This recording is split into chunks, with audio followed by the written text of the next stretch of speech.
Elon Musk ने विवेक रामास्वामी को support कर दिया है। विवेक रामास्वामी अमेरिका के नए प्रेसिडेंट बनने जा रहे हैं। जो ये कहते होंगे कि हार्वर्ड में हमारे बच्चे भी पढ़ रहे हैं, हम में से विवेक रामास्वामी क्यों नहीं पैदा हो रहा? अफसोस, पहले मैं कहता रहा हूं हमारे अजय बंगा क्यों नहीं पैदा होता, और I am very impressed by him. और ये एक बड़ी खबर है। ये एक बड़ी खबर इसलिए है कि एलोन मस्क जिसको सपोर्ट करते हैं उसकी गुड्डी चढ़ जाती है। और मैं समझता हूं बहुत बड़ी अचीवमेंट है, बहुत बड़ी achievement. First generation Indian American descent और प्रैक्टिसिंग हिंदू। अब ये देखें कि हम कहां। मुल्क पर कर्जों का हजम इस वक्त 77,104 अरब रुपए से तजावुज कर गया है। स्टेट बैंक ने आदाद-ओ-शुमार जारी किए हैं। सिर्फ और सिर्फ 7 दिनों के अंदर इस एक मूवी ने 300 करोड़ रुपए का बिजनेस किया हिंदुस्तान के अंदर। दिल खून के आंसू रो रहा है। मैं आपके सामने जो टाइम मैगजीन ही है उसने भी इस मर्तबा भी ये जो प्रेसिडेंशियल रेस है इसके कैंडिडेट पर एक फीचर किया है और वो है विवेक रामास्वामी। स्टेट डिपार्टमेंट ने भारत के साथ मिलकर 20 भारतीय यूनिवर्सिटीज का उन्होंने पिक कर लिया है जो अमेरिकन स्कूलों के साथ अपना कोलैबोरेशन करेंगे। आप नरेंद्र मोदी को देख लें, किस तरह उसने एक प्राइम मिनिस्टर आके जो है किस तरह उसने इंडिया का सिक्का बनवाया। और मैं आरज़ू अल ऐलान कहता हूं, अगर आपका मजहब आपको तशद्दुद, नफरत और जुल्म सिखा रहा है तो आपको किसी नए मजहब की जरूरत है। इंडियन ओरिजिन यानी कि वो हिंदू भी हैं।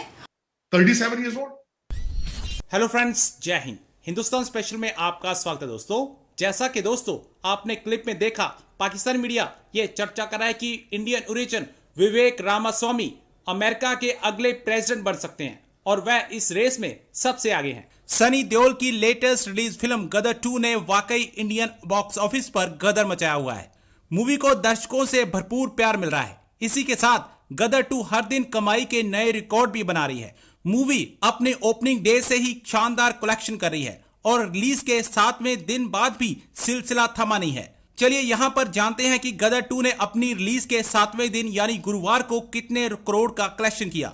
गदर 2 देश भर के सिनेमा घरों में तूफान बनी हुई है और इसने रिलीज के सिर्फ 7 दिनों के अंदर 300 करोड़ रुपए से ज्यादा की कमाई भी कर ली है और इसी के साथ ही यह फिल्म 300 करोड़ रुपए के क्लब में भी शामिल हो गई है। आपको यहां बता दें कि गदर 2 पहले ही पठान के बाद साल 2023 की दूसरी सबसे ज्यादा घरेलू कमाई करने वाली फिल्म बन गई है।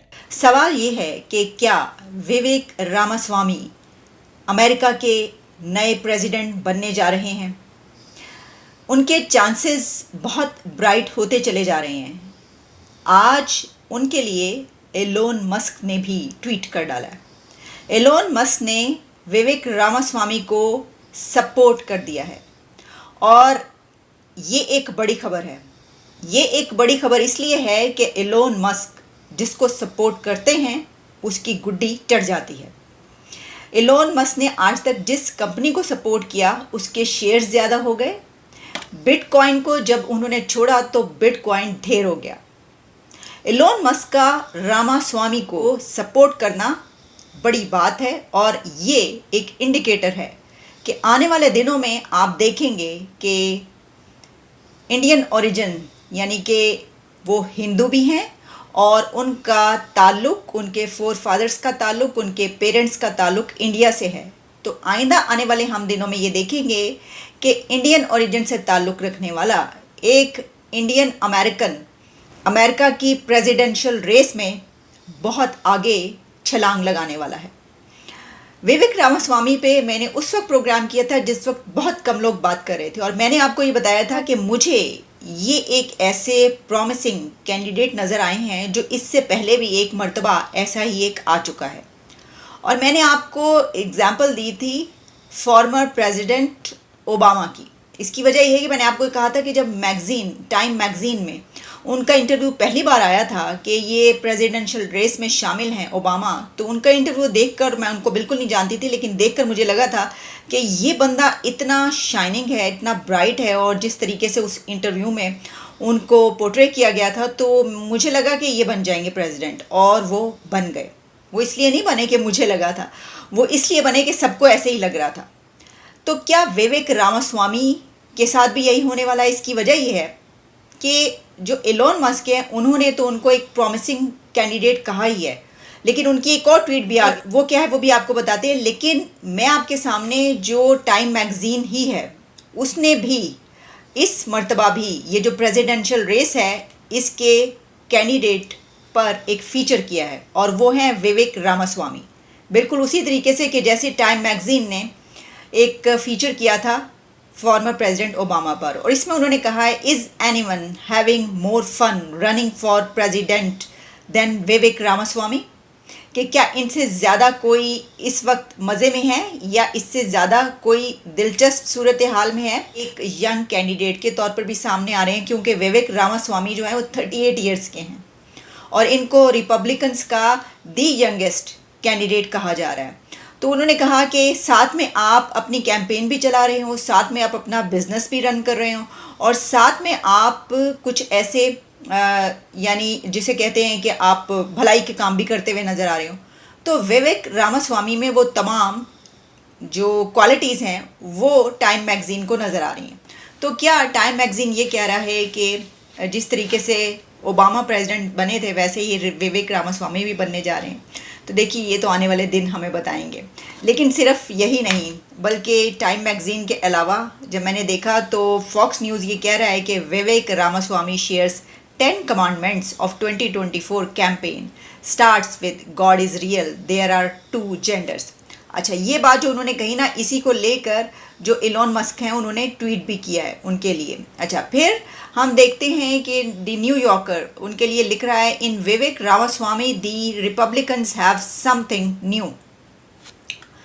तो रिपब्लिकन्स के लिए अब ये बात कही जा रही है, क्योंकि वो रिपब्लिकन्स के ही कैंडिडेट हैं, कि अगर ट्रंप हैं उनके साथ या उनके बाद कोई ऐसा कैंडिडेट नज़र आ रहा है तो जो कि जिसके जीतने का बहुत मार्जिन है, तो वो विवेक रामास्वामी है। और ये कहा जा रहा है कि विवेक रामास्वामी में ट्रंप से बढ़कर कुछ अलग चीज़ रिपब्लिकन्स को नज़र आ रही है। मैं एक चीज आपके साथ मेंशन करना चाहूंगा। मैं अगले दिन एक आर्टिकल पढ़ा यहाँ पे खासकर इस हवाले से कि मोदी जी ने अपने अमेरिका के ट्रिप के अंदर जब वाशिंगटन डीसी में आए न्यूयॉर्क से, तो उनका जो पहला स्टाफ था उसमें उन्होंने कहा था कि we will build a tunnel of talent in between 2 countries, America और भारत।